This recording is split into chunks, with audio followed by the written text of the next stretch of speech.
Кутмандуу күнүңүздөр менен түз эфирде жаңылыктар түрмөгү менен тааныштырабыз. Студияда кызматта Турсун Умар.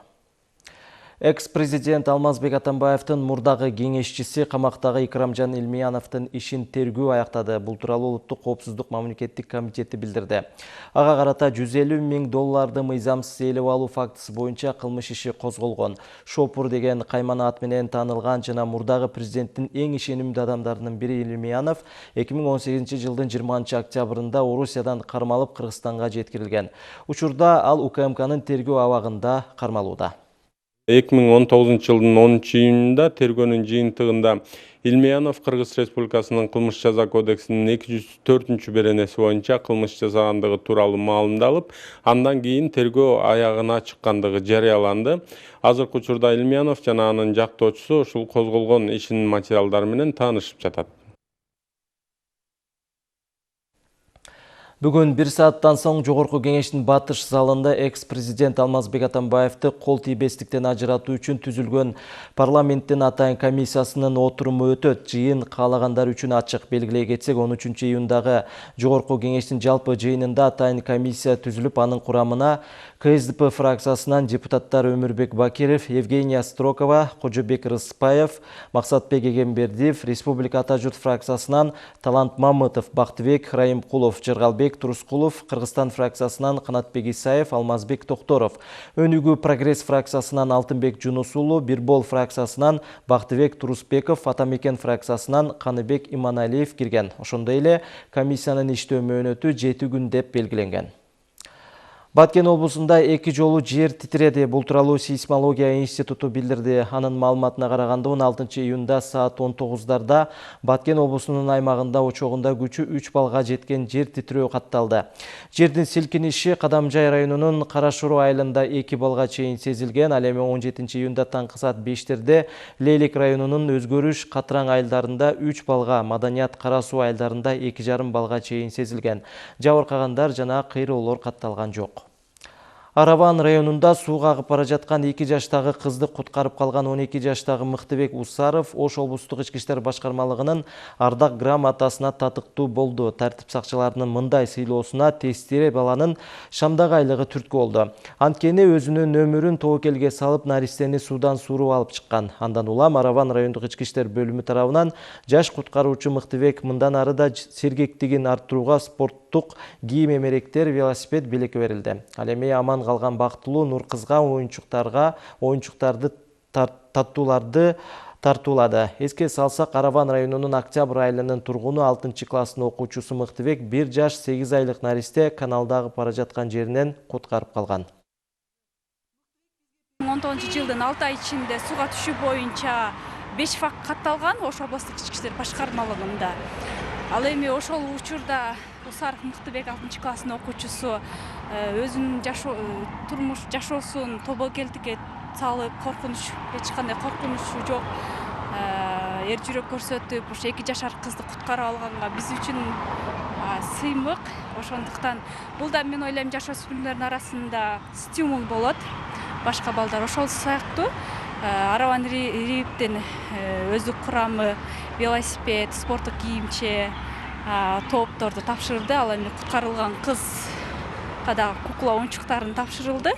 Эң негизгиси бизге 2 жашөспүрүм тең аман калгандыгысы бизге аябай. Бүгүн Ошто өзгөчө кырдаалдар министрлиги акыркы үлгүдөгү заманбап жабдуулар менен камсыздалды. Чукул кырдаалда абадай зарыл мультимедиалык технология жана окуу куралдары менен жабдылган 2 автоунаа түзүмгө тапшырылды. Мындай камкордук өкмөттүн сунушу Япониянын Кыргызстандагы элчилигинин көмөгү астында ыйгарылды. Жаңы жабдуулардын көмөгү менен куткаруучулар билим мекемелери, мекеме ишканаларды табигый кырсыктардан сактоого, чукул кырдаал орун алса ар тараптуу чара көрүүгө үйрөнөт. Эл аралык уюмдун өкүлдөрү жергиликтүү бийлик менен чогуу күндүн экинчи жарымында Ош шаардык жана облустук төрөт үйлөрүнө жалпы суммасы $859 миллион ымыркайларга зарыл болгон медициналык аппараттарды тапшырат. Жергиликтүү калкты окутууга керек болгон тийиштүү материалдар таратып берди.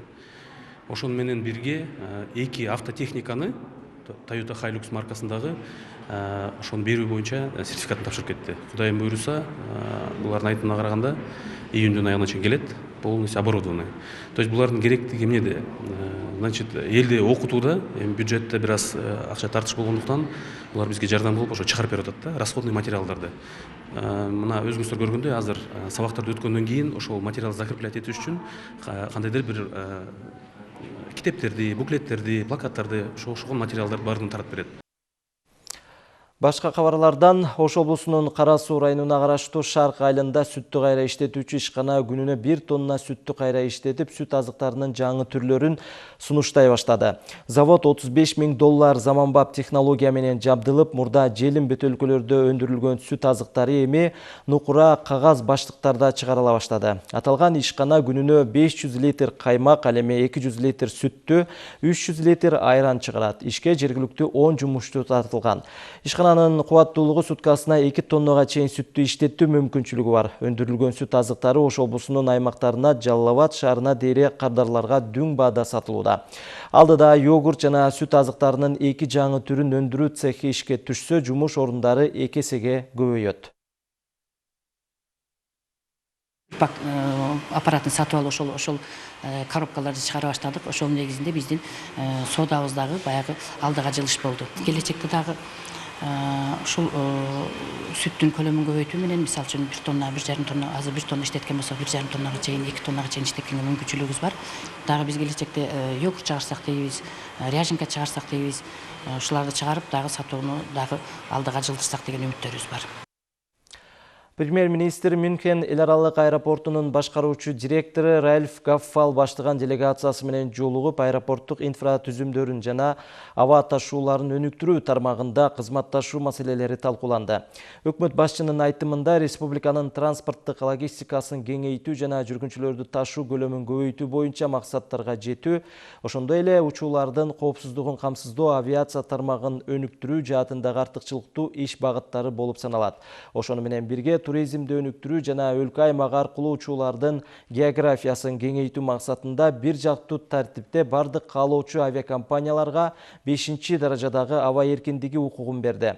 Мухаммедкалый Абылгазиев белгилегендей, бүгүнкү күнү өкмөт эл аралык финанс институттары менен биргеликте Манас эл аралык аэропорту ачык акционердик коомунун аэропортторун өнүктүрүү жана модернизациялоо боюнча мамлекеттик жеке өнөктөштүк долбоорун ишке киргизүү боюнча активдүү иштерди жүргүзүүдө.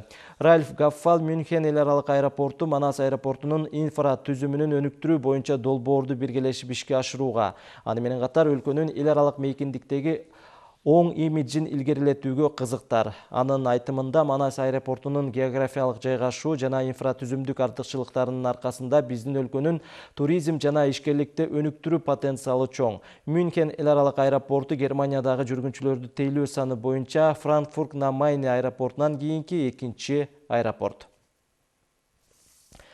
Нарын облусунда балдардын жайкы эс алуусун жайлоо шартында жакшы уюштуруу максатында 33 өнүктүрүү борбору уюштурулду. Аларга негизинен 6 жаштан 12 жашка чейинки тестиерлер тартылышты.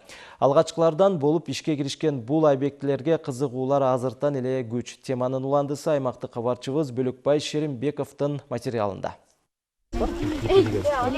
Нарын районундагы Марат Кенжакулов атындагы орто мектептин 6 класстын окуучусу Кадича Шалдырбекова табиаты далайды тамшандырган Кайыңды жайлоосундагы балдар лагеринде өзүнүн буга чейинки хоббиси улуттук кол өнөрчүлүктүн сырларын тереңдеп үйрөнүүгө мүмкүнчүлүк алгандыгына чоң кубанычта.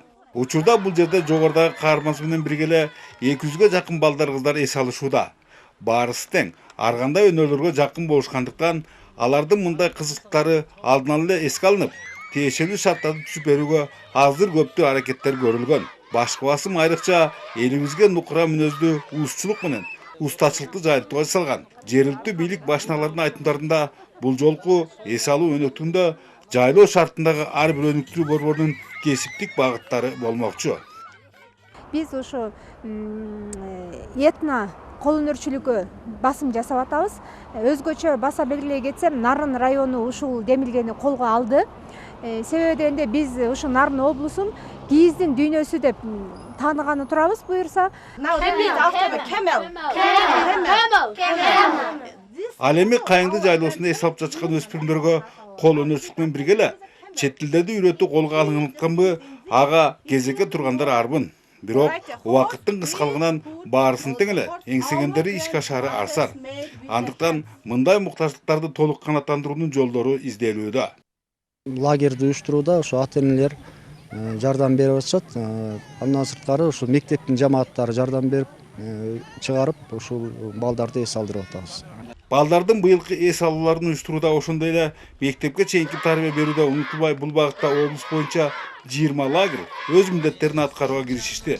Келечек үчүн көрүп жаткан мындай камкордуктардан китепканаларда четте калбай, алардын базасында 33 мобилдик борбор уюштурулуп, уштапты эле анын 1774 окурманы бар. Кыскасы, Теңир Тоо жергесинде билим алуу токтобой, ал көңүлдүү эс алуу менен коштолмокчу. Бөлөкбай Шеримбеков, Шамен Болотбеков, ЛТР, Нарын облусу. Жаңылыктар түрмөгү соңуна чыкты. ЛТР каналы менен бирге болуңуздар.